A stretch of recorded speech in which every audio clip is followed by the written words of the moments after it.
tipo de estructura, presenta En la Hora de la Verdad, a través de Radio Red, hoy en la historia.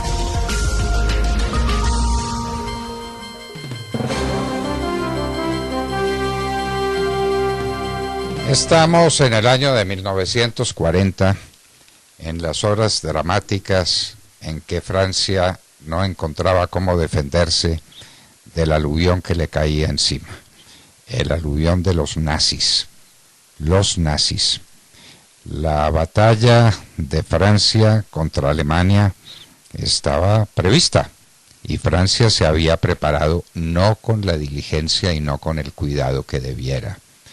Ahí hay que decir que no oyeron al mariscal Pétain, que tantas veces dijo: cuidado que Alemania se arma descomunalmente, armémonos en Francia porque vienen momentos muy difíciles. No oyeron al mariscal, no oyeron a los generales, no oyeron a nadie. Era un tiempo en que la democracia francesa dudaba, no sabía qué hacer, tenía jefes socialistas, tenía jefes menos socialistas. Francia estaba en una situación política supremamente compleja. Vino el golpe de Alemania y Alemania, si quería ser dueño de Europa, tenía que apoderarse de Francia, nada menos que eso.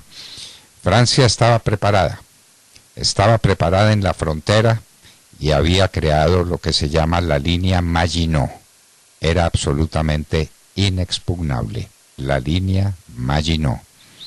Pero Hitler da tal vez la única orden inteligente que dio como comandante de las Fuerzas Armadas de Alemania.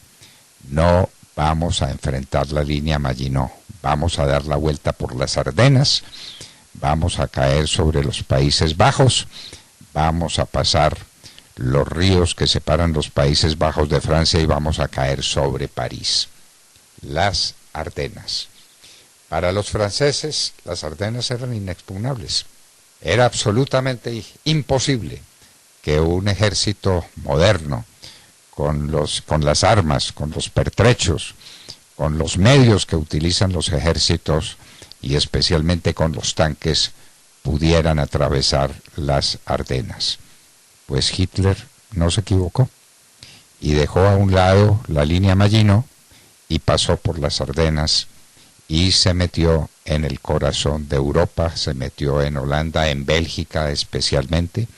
Siempre se quedará la duda de si el rey de Bélgica traicionó al resto de Europa, pero no presentó resistencia, acaso no la presentó.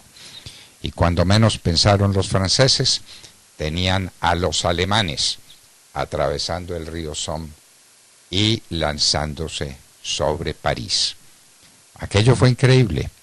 Francia no tenía apenas divisiones con cuales defenderse, no tenía armamento disponible, no tenía reservas, no tenía nada.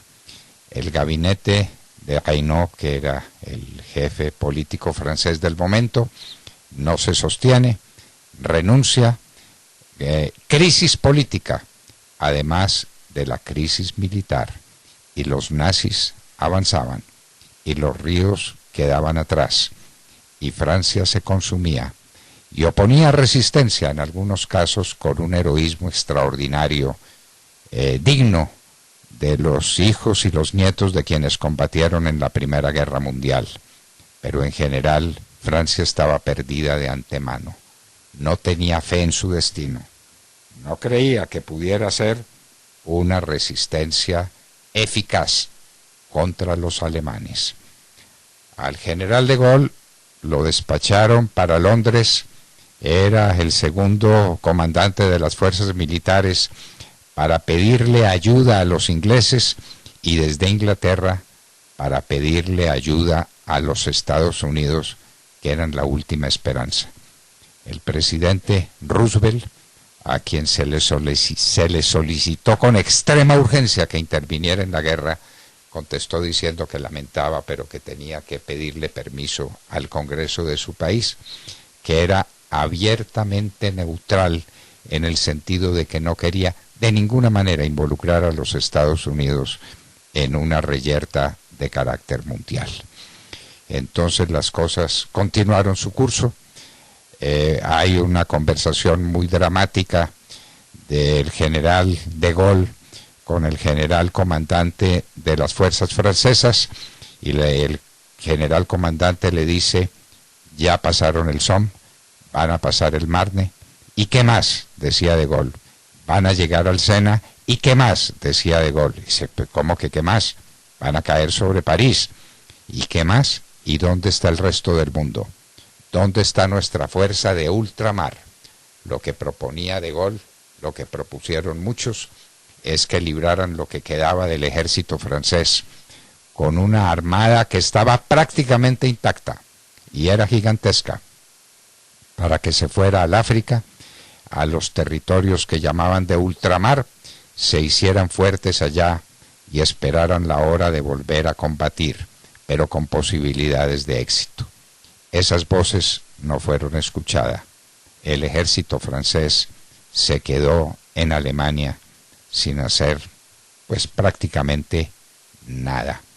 Entonces el gobierno se fue para Vichy con un jefe político, Pierre Laval, y un jefe militar que era el grande héroe de Francia en la Primera Guerra Mundial. El grande héroe de Francia. Y ese grande héroe de Francia decía: señores, lo que tenemos que hacer es rendirnos. El mariscal Pétain era partidario de la rendición, de un tratado que llamaban de alguna otra manera que no fuera rendición, un acuerdo político con los alemanes, no una rendición, sino una estrategia para dar la sensación de que Francia no se había rendido, aunque de hecho el dominio de toda Francia quedaba en manos de los alemanes. Y así aconteció, así sucedió, y el gobierno de Pierre Laval y del mariscal Pétain convivió con los nazis. Esto duraría prácticamente 5 años. 5 años en que los alemanes se hicieron dueños de Francia. Existen fotografías dramáticas del Führer, de Hitler, al pie de la Tour Eiffel, de la Torre Eiffel. Qué recuerdos amargos para los franceses.